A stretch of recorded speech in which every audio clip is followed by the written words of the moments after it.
Welcome back to Partnerships Unraveled, the podcast where we dive deep into the mysteries and the secrets of partnerships and the channel. My name is Michel. I'm head of marketing at Chanex, and I'll be your host for today. I'm really happy to chat with Sam Valme, Channel Evangelism Director for the Americas at AvePoint. Sam, it's great to see you for round 2 on the podcast, now with a brand new role that I can't wait to talk about. How are you? I woke up this morning, so I can't complain. Very honored to be here and looking forward to the discussion. Awesome. It's a great start of the day, waking up. I fully Been agree. disappointed yet. I hear you. Hey, Sam, could you tell us a little bit about yourself, your background, and a little bit about AvePoint? Yeah, so I've been at AvePoint now going on 13 years. Before that, I was actually at Dell. Before that, I was actually at Apple. So I've been in technology now for quite a long time. And I started off actually in solution engineering. So I was the guy doing the demos during the sales calls. I have experience then moving into solution architecture for our organization, AvePoint. We do data security, data protection software, I should say, for M365 and also other major collaboration workspaces like Google Workspace. We do some stuff with Salesforce as well, and also protect things like Azure and AWS. So I was building solutions around that for quite some time. And then I actually went back into solution engineering management. And it was from there I was doing these trainings for partners. And we really didn't do a whole lot of partners. And this is like circa 2016, 2017-ish. And I started realizing I was like, some of these partners can do demos just as good as my team can of our solutions. So I asked our VP of sales and public sector, which is when I was in, and our CTO at the time. And I was like, hey, could I kind of create a role around enabling partners to see if they can actually source this business? And they were like, yeah. And Michel, this is the biggest mistake I made in my career. I agreed to a capped quota for that career, for that move. Because I was like, we picked the number and I was like at 250% of source revenue for partners. And I was like, oh my gosh, where's my Porsche? But it really opened my eyes to seeing what the channel can do at scale. And then from there, I actually had the opportunity to design our global partner program, roll out our partner portal, write the initial partner contracts that we have through our click-through agreements. So I understand what it means to roll out a program globally across an organization. We have offices on all continents. We had an installation on the ISS for a while, which was our first intergalactic play. And then since then, I moved into the MSP space. And I oversaw the MSP sales team for about 4 years. And then recently I moved into the marketing side, really because I found a passion for not only, of course, talking to MSPs and appreciating that space, but also really gathering folks together and really having an opportunity to hear from them what their challenges are and really being the kind of the orchestrator of those communities. And that's really the opportunity that I'm pursuing now on the marketing side. That's crazy. I think it's so cool to hear, to have such a varied career, right? And I think it always helps people to see different facets of a business because you just learn new things, but you also learn like new pain points, right? I can imagine coming from solution engineering and then into sales. It gives you some humility, I take it. Yeah. It's funny. When I was on the engineering side, I used to always think like the sales team, the salesperson has the hardest job at the company because you're trying to convince, we were doing public sector sales too. So, we're talking about the Air Force, Lockheed Martin, right? Very large organizations as we kind of lump the some of the SIs into the public sector side. You're trying to convince very large organizations that they should take collaboration security seriously. And depending on who you're talking to at any given level, it was very challenging to kind of have that point land in some cases. But on the once they got to me on the engineering side, it was easy because we could actually walk through the technology. So yeah, being on the sales side of the house and kind of being that frontline first conversation, you really start to appreciate what it takes to sort of get somebody's attention long enough to finally see what it is that you can do. And I think that, this might be a hot take, but I think everyone should do a stint in sales and be responsible for having that, for knocking on those doors and really getting that first conversation going and building those first partnerships, because then you realize all the supporting functions, whether it's engineering, whether it's marketing, whether it's CS, they're really all just really set up well if you have that good first interaction, that good first relationship. So it's humbling. And it also really makes you appreciate the work that it takes to start those initial relationships. Yeah, I definitely want to emphasize that point that everybody should feel what it's like to do a sales call, at least at one point in their life, or do 100 and see how many happy people you get at the other end of the line. It's a recurring theme, by the way. It's interesting. I had this conversation with someone recently where I said, working with and leading BDR teams as well has totally changed my perspective on outbound inside sales. And I now, if I get cold called, I will hear you out. Yeah. I might hear you out for 30 seconds or 2 minutes. If it's interesting, I will always hear you out because I know your job is hard. So yeah. Absolutely. Words to live by. Definitely. Everybody should pick up the phone, do a cold call. It hurts. Yeah, I've actually I've developed that same empathy, especially because I mean I'm on LinkedIn quite a bit, and I have folks reach out, and if there's someone that offers like a truly unique outbound, like I always at the very least will say that was good, Yeah. right?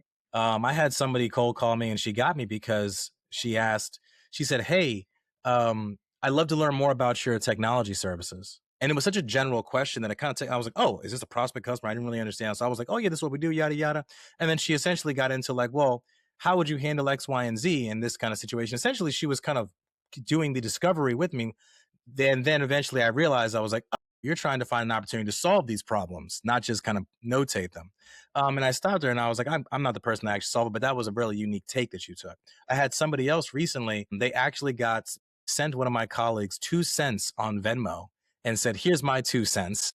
And then like this pitch, yada yada. But it was unique. So she replied and was like, hey, like just so you know, I'm not the person, but that was pretty good. So yeah, you have to acknowledge when people get more and more creative because it's noisy. It's noisy out there. And you have to be, different to stand out. Yeah, I agree, and I think that's something we'll probably touch on when we talk about how to build like effective partner relationships. But let me briefly jump to your new title. Obviously, we can't use channel astronaut, even though you have something on the ISS. But I'm actually surprised that I don't see the concept of evangelism pop up more often in partner first businesses. So I'm sure you'll be kicking off a trend soon. But I mean, if you look at the MSP relationship and go to market, I feel it's something that really needs its own voice, its own strategy, like internal advocacy. So, what gap were you trying to close when you stepped into this evangelism position? Yeah. Over the years, working on even from the program side to the sales side, I've always sort of been the one internally beating the drum on like, we need to have our award ceremony. We need to do a road show. We need to like do these community activation events. But it was never my full time job. It was always just like, I know we need to do this. I know we need to do it because I see I don't want to say competitors, our peers doing it, other vendors, and they're very successful. And I'll be honest with you, the breakthrough, just kind of time for me to think about it was when I went to, uh, I think it's ConnectWise's event that's in Orlando. Well, IT IT Nation? Nation. I was at Yeah. IT Nation, and I was sitting at IT Nation, and I was looking around. And granted, they're literally a community, right? But at the end of the day, ConnectWise still, is as it's in the background. And I was looking around, and I was like, we can do this, we can put this together. I was like, if I can run a road show for 3 years around the country, right? Like if we have, I'm looking at our revenue cap and thinking about how much revenue we bring in compared to some of the other folks that have larger conferences, I'm like, we can do this. It's just nobody's full-time job because everyone's focused on sales. That's how we've hit. I mean, it's publicly traded, so you can check online, but it's like over at this point, probably 20 quarters of year over year growth, quarter over quarter growth. We're a very sales focused organization. So it's really identifying that and then convincing, frankly, our executive leadership team that, hey, this is something we want to invest in. And I'm very fortunate that I wrote up, Lord knows how many proposals to my sales manager.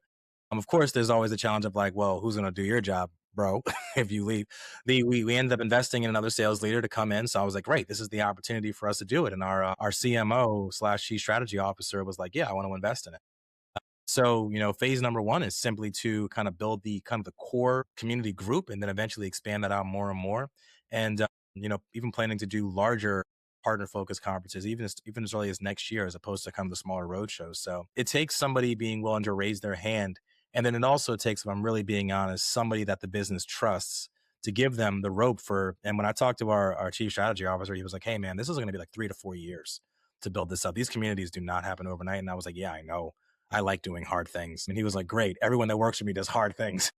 Yeah. So they had the trust in me to try it out, to establish it. So I think the other thing that kind of gave me a leg up too was I know our technology. I've been here for a long time, and also I ran the MSP sales team, so I know all the MSPs. So I don't have to like go out and do a show to gain their trust to show up to these things. So I think all those things kind of worked together. But I'll be honest with you, Michelle, as I'm talking to some of my own peers in the marketing team, I look around and I say it would be very very hard to do what I'm doing if you were to just to be net new to a company. So going to your core question of why don't we see more evangelists popping up? It really takes a lot of stars aligning for the business to give an employee, 3 to 4 years of rope to be able to go out and build that community, not necessarily from scratch, but to really invest in it. So that's the reason why I think it's going to be quite some time if this ever becomes mainstream. No, I think that's an awesome answer. And I think it also aligns with core strategies of a business if you think about it, right? So if you look at partnerships, you can always say that, oh, we're building long term relationships and then not really practice what you preach, right? Only do like last mile, pulling in a partner to sign a contract, etc. But when they work with you on a role like this, right? When they allow you this runway, that is really kind of practicing what you preach, right? Yeah. It's seeing that relationships take time to build, which means a community built up out of a relationships takes time to build as well. But the value at the end of that chain should be exponential, right? Especially if you're the first person really doing this, where Hmm. building up a community, people are going to feel more engaged through what you're doing than they are with the competition, colleagues at Yeah. other companies. And I think you raised a really good point where I think a lot of companies would want to do this, but they are scared to pull people away from the more tactical sales angle of things. Mm. Oh, how are we going to fill this gap? Where is this money going to come from? But at the end of the day, isn't that the question we all have with every partnership? At the beginning, you don't know really what's going to happen, right? So Yeah, no, it's I've seen it now, and I think the benefit of being in channel and being in the community is I get to talk to other peers who have designed partner programs, who have run sales teams that do marketing, and there is always that challenge of, both our companies can in fact provide unique value that put together will be multiplicative to the customer, to the partner, whatever. But kind of like a romantic relationship, there's probably, and my wife may hate me saying this, there's probably, a billion people on the planet out of billions that you could probably have a life with. But it's not always about are you compatible? It's about right place, right time.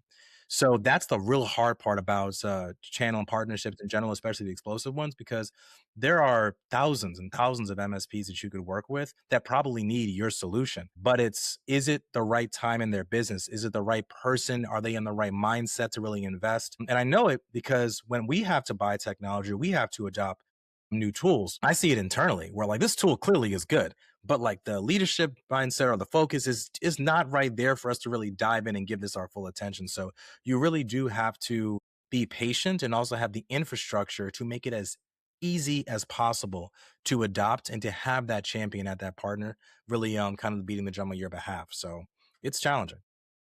I love that parallel, by the way, between how internal tech acquisition processes go and how these obviously map on to the flip side as well. I think there's a bit of a paradox there. Like, as we become more transparent in how we build relationships, we're also more transparent about our tech. I hear from companies every single day that they really only sell what they have.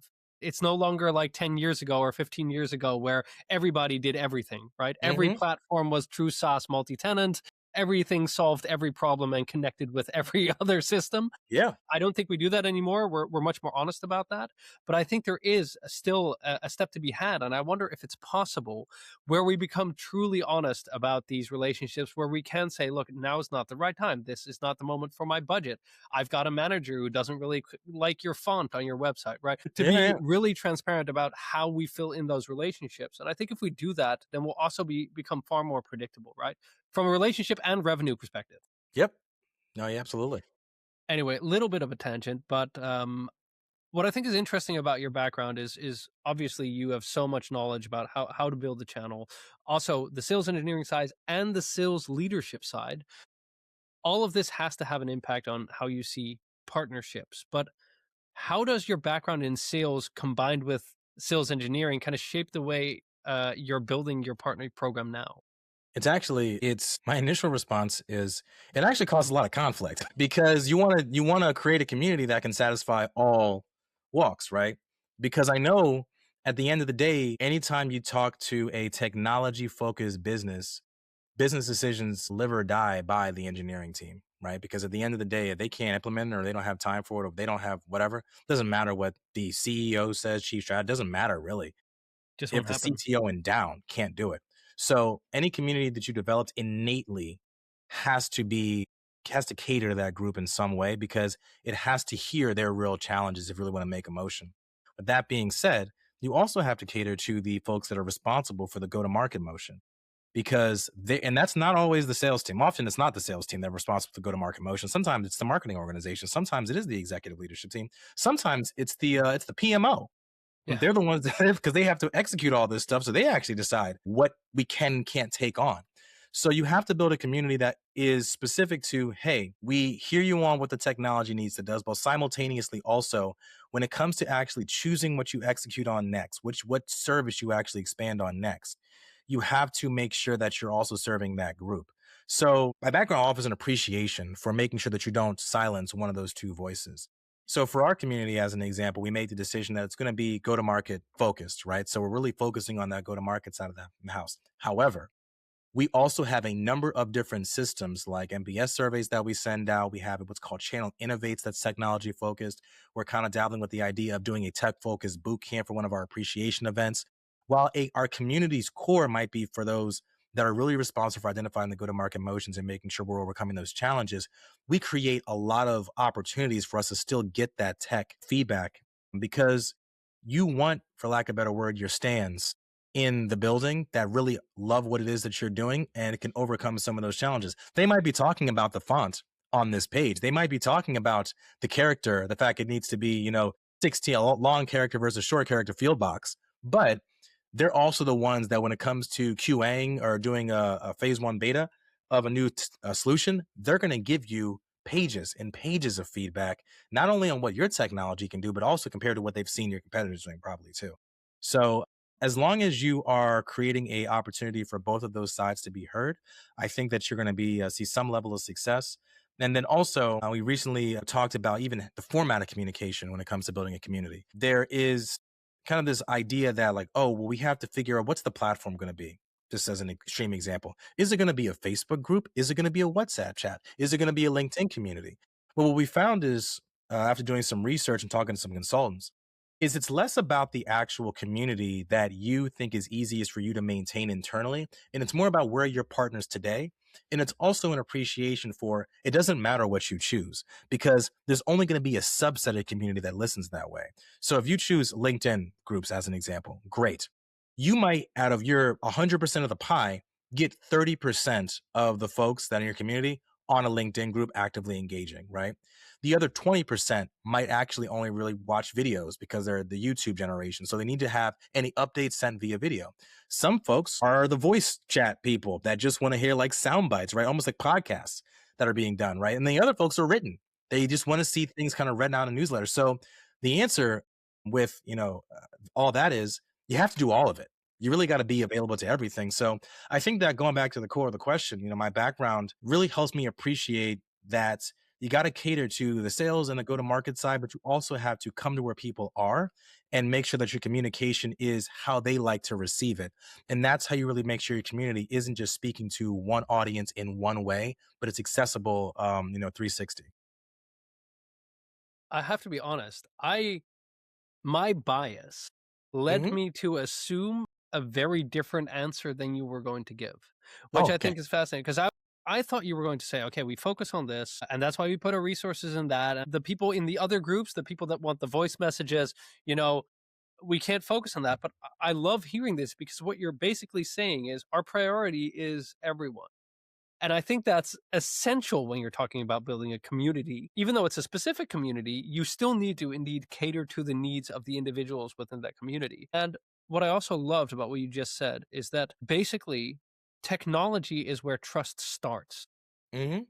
in these organizations. Like if you don't have the tech, then nothing else works. You can have the best relationships you want, but if your tech doesn't work, you really won't go anywhere. And building out that foundation, I think a lot of companies honestly have a blind spot there when it comes to building relationships, that they think it's really about the sales focus, the revenue KPIs, et cetera, and not about, hey, do we have tech that is harmonious with the proposition that these companies, that these partners are pushing to their end customers, right? How does it fit into the ecosystem? How does it scale? How does it align with trends, et cetera? So I think that's a really nice emphasis to hit on just for the audience. Like really don't ignore the tech people in your partner organizations. Yeah, and be specific when you're down that level, and don't be afraid of telling them no. I'll give you an example. We had actually it was around this time last year.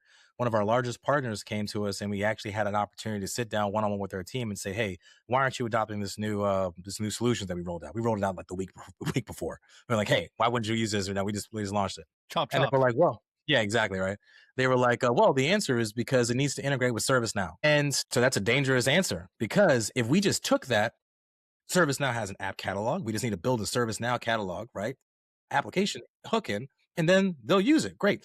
I'm sure a lot of our other partners use ServiceNow when they hit their size. So this would be useful for everybody. But the more that we actually kind of dug in, well, why specifically ServiceNow? What specifically what does it need to do? We realized what they weren't looking for was necessarily a ServiceNow hook-in. They were looking for an open API, which is a very different thing to develop, but also it's infinitely more useful.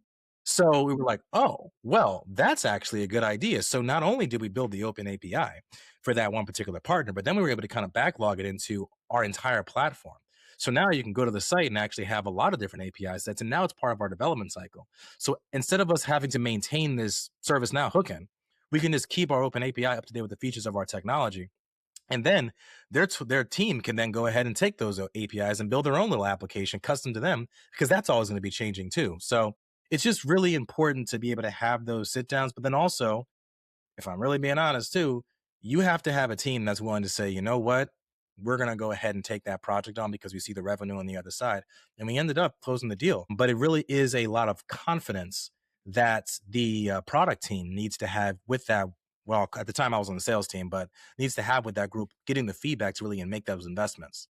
Yeah. I love that. These types of stories get me so excited because there's two things about it, right? One, it's being honest as an organization, not just responding to everything, but thinking about it. And the second is seeing a relationship with a customer or prospect like this as as an actual relationship where it goes both ways, where you can ask questions and be open and figure out better, like a better road to Rome, so to speak. Hmm. And I gotta say, I've had a situation like this. I was at a company, rapid scale up, was about to be acquired, and we were working on our biggest enterprise deal. It was like 8 figures. It was crazy. We'd never done anything like it. Really complicated software. So we did bigger deals in general. But when we got the spec sheet in what we had to do, I remember that the co-founder, he walked into my office and he said, yeah, you need to figure out how we do ETL. And I said, what's ETL? And he said, I don't know. We sat together. ETL is extract, transform, load. And it was basically a way of getting old data out of an old system into the new system in a way that actually matched the fields. We had no idea, but we took that as kind of an adventure. Like, okay, we're going to figure out how to do this, but we're not going to figure out how to do this for just this prospect. We're going to bake it into the system because there's no way no one else is going to ask us how to do this. And I don't know, this kind of stuff gets me excited, right? Where you sit down and say, this is not a game breaking challenge. And this might be more than what we're actually being asked to do right now, but well, I don't know, lay the golden egg in the future, so to speak. Yeah, because if you're going to do it, do it. Just do the entire thing. It makes your life a lot easier. Exactly. And then if you don't have a capped quota, then there's no issue, right? You can just Right. build all Right. And then that. we all drive away in our GT3s and call it a day. Exactly. Yeah, it sounds Uh, great. There's one thing, another parallel I heard in what you were talking about is like you have that tech and go to market balance, but you also, I think in evangelism, you have a balance between, let's say, exploration and accountability. So mhm. channel sales and marketing, they often have pretty clear KPIs and metrics, but for you, it's probably a bit different. So in Yeah. building this community, how do you measure success? Start it. Have a meeting.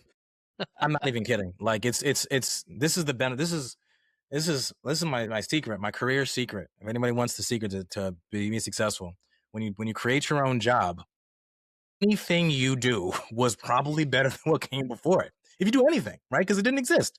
But in all seriousness, right? So we the marketing team has a very mature OKR model, right? So I developed OKRs, and actually 3 out of the 5 were to establish one of our peer groups is to establish our kind of the go to market model that we have for those partnerships, and to establish a community activation for the broad scale. It is literally to get it started.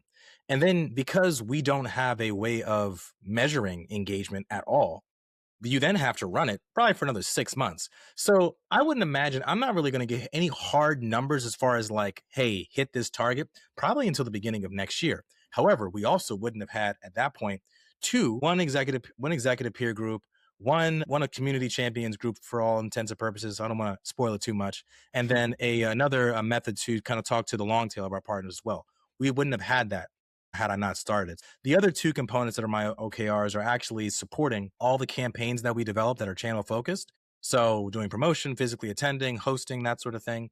And then the events that we're doing as well. So that one's actually more on the, I should say, the attending, hosting sort of piece too, because we do channel activations and we're also, of course, pushing for that sort of larger channel event. So much of my focus this year is creation. And that's Mhm. kind of been my, passion for the company in a while is I like to think I have a very entrepreneurial spirit, and there's nothing better than being an entrepreneur with someone else's money. So this is essentially my opportunity to sort of continue that trend and build something that didn't exist. And out of the five things that I'm trying to do, two are kind of already innate because already working. And if I get two out of the three done in the year one, hey, we didn't have anything. So yeah, that's kind of how we're starting things off. I fully agree. I think there's a lot of value for companies to view OKRs maybe a bit more flexibly, dependent on what your purview is, right? Not everything has to be directly quantitative. Some things should be qualitative because it gives you, I would almost say, like breathing room to be creative But yeah, and to yeah, fail. Whereas if you're focusing, I don't know if you like the Office yeah, US. yeah, yeah. All right. Well, there's a scene where one of the salespeople he finds out that his commission plan has been changed from uncapped to cap, and he literally says, "You realize that this takes away my incentive to work, right?" Yeah, yeah, yeah. And but the whole point of that is that if there's nothing around this, if that's the only thing you're focusing on, everything else will feel mundane, right? Why would you do anything but hitting that number if that's your goal? Whereas if you have those more qualitative goals to support that, there are things where you can sit back and say, "I'm hitting my number. That's awesome. How do I build out this vibe?" How do I create a long-term program? What does that mean to me? Who do I engage with? And I think that's just a really cool perspective to have. And also, again, like the freedom that you're getting to do this is, I think, is super valuable and will lead to a stronger end result. Yeah, it's like I said, and that's why I go back to I can see why this role will be challenging for a lot of organizations, especially to hire for, right? Because you have to have functionally a mastery over the technology and kind of the product market fit. You have to have the confidence, even to do stuff like this, to be able to go and kind of talk on behalf of the organization. That takes a long time to establish trust. And because any ISV, it's not like you're going to Microsoft or AWS or Dell or anywhere there's like public certifications where you can literally walk off the street and say, I'm an expert in your tool set. No, you can't be an expert in AvePoint technology unless you work here or you use the technology in your day-to-day job. I mean, even if you use it, you're still only using a subset of it. So it's a challenging division. But I think that what's challenging is getting it started, right? Anything that I build at this company, kind of the mark, if you've ever seen a Hamilton at one point where it's like President George Washington's send off, is he says, I want to build something that's going to outlive me, right? So sort of the kind of the reignition of the engineering team when I took it over, and kind of my partner that I was working with there, seeing parts of that still alive.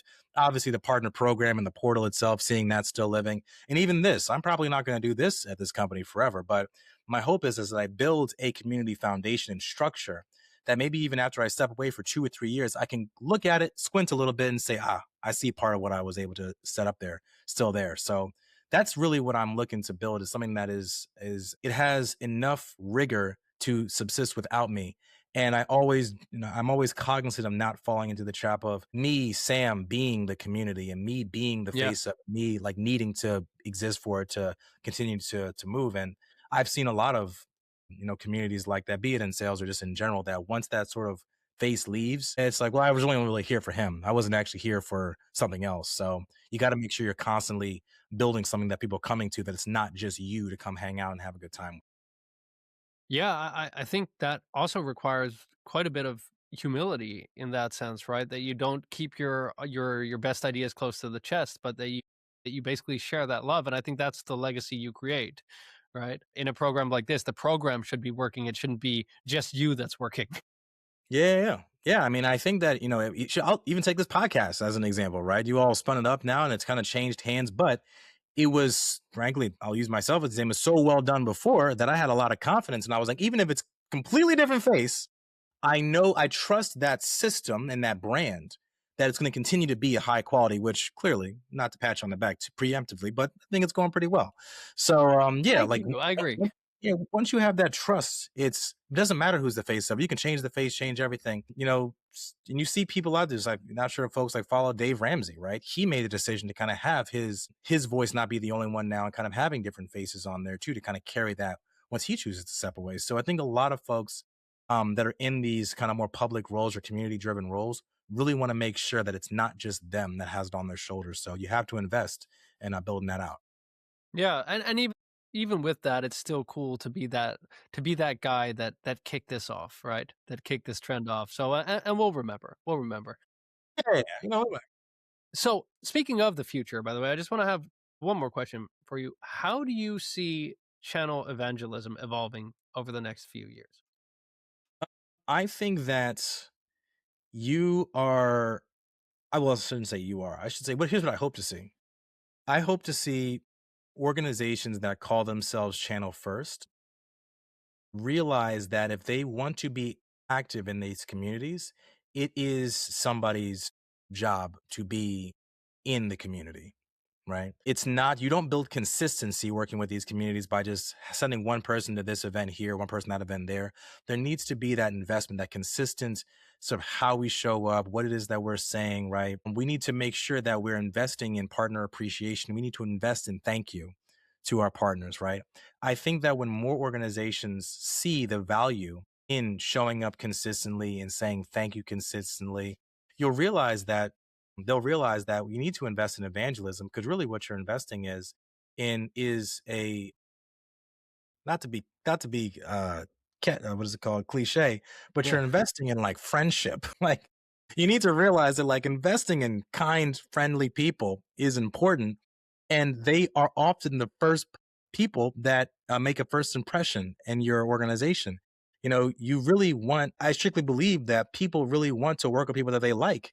And if your first impression is, you know, hey, we're doing this appreciation event. I did one for a Commanders game last year, and it was in partnership with Ingram Micro. And out of like the 19 partners that were there, I think 17 were new to us. And the Wow. first impression they got with us was just hanging out, having a beer, eating some food, watching the game. We didn't have a pitch. There was nothing about our technology. They knew we did data protection, but that was really just their first impression. And then during the conference, we actually had a one-on-one meetings and got into more of the business stuff. And I think that's such a more natural experience to, you know, meet somebody out at a park or at the library or whatever it is, or at the grocery store, strike up a conversation, maybe say, hey, you know, I'd like to hang out with you a little bit more. And then, you know, whether we're talking business or whatever, relationship, whatever it might be, then you're going to get into more of the specifics. It's a much more natural way that we experience relationships in our personal lives. And I think that Mhm. translates to business. And I hope that organizations realize that we need to sort of mirror these two things and build relationships naturally, just like you'd like to experience a relationship too. And that takes, in the corporate world, a lot of investment, a lot of time to kind of build that out. So that's what I hope. It's kind of like a really soft answer, but I really don't think a lot of people are going to spin up evangelism programs. I think a lot of people are sales focused and revenue focused, and they're just going to do things the hard way. And but I do hope to see it in the future, though. Yeah, I love it. I think I keep repeating myself in all these recordings where I'm like, "Oh, it's almost like people wanna be treated like people," you know? I mean, most of the time, like mostly, you know, not every day, but mostly, I would say, yeah. No, 100%, and honestly, I spent some time working in, Asia Pacific, so in Hmm. Singapore, and there you really do learn to kinda leave your assumptions at the door about how to do business and building those relationships up front, that's, like, the meat of it, like, Hmm. being a real person, and then at the end, the business part goes really quickly.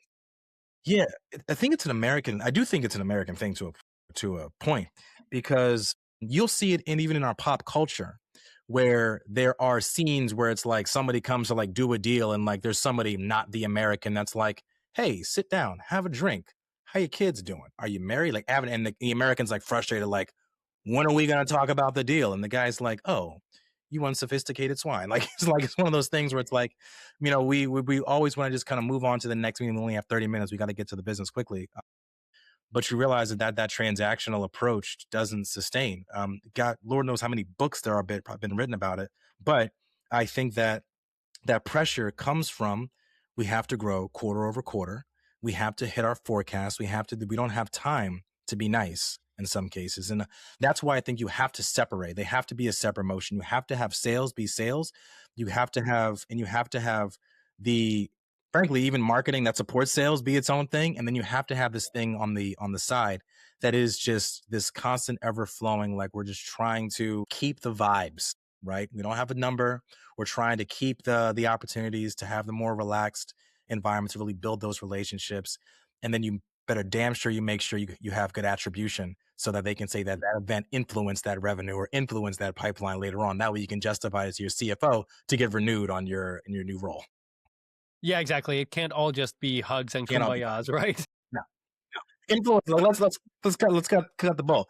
I track influence revenue. I track the influence pipeline. Right, like we make sure that we have attribution to our events, and then ultimately, if I'm being really honest, how this role sustains is how much pipeline, how much revenue I should say did you influence from existing partners, how much pipeline did you influence, right? But did you touch?